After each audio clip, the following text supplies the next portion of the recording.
You play the #1 seed and happen to beat them, you get their seeding all the way through the rest of the playoffs. It's kind of the way you have to look at it. Tago tied up in the backfield.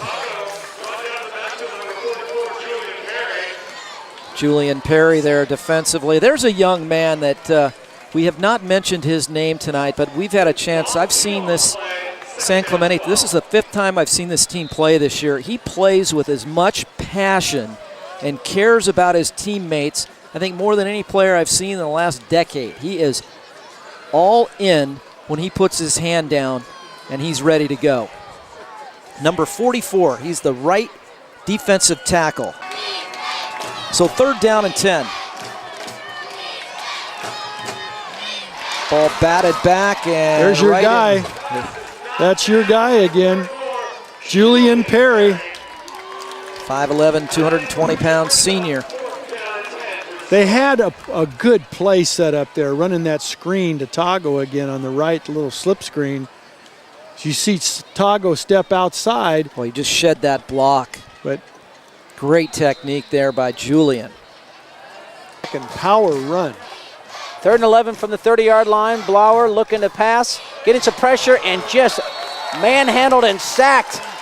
Herbert Gamboa, number 20, one of the Titans there, along with, number 44 was in there again, Julian Perry, but that was kind of like a jailbreak pass rush.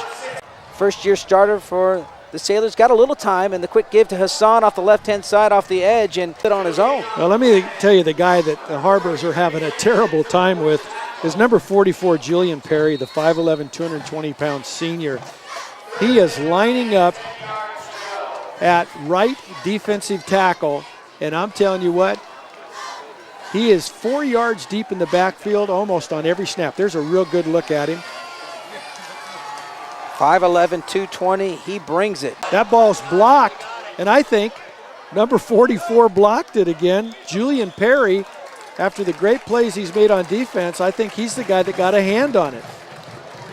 What a good call right there, Coach. So the punt by Jake Ambrose is batted away, deflected, and Julian Perry having himself quite a night in the early going.